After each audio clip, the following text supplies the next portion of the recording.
اسلام کو صاحب برائیوں سے، ظلم سے، اتیاچار سے، مہیلاؤں کے ادھیکار کو ختم کرنے سے اسلام کو جوڑ دیا۔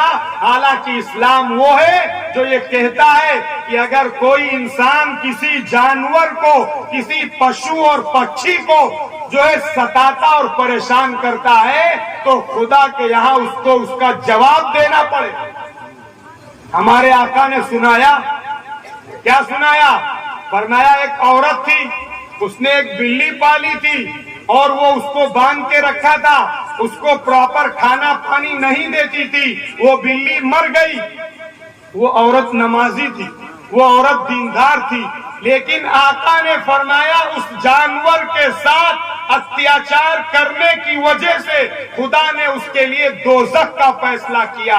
اور ایک عورت تھی جس نے ایک کتے کو پانی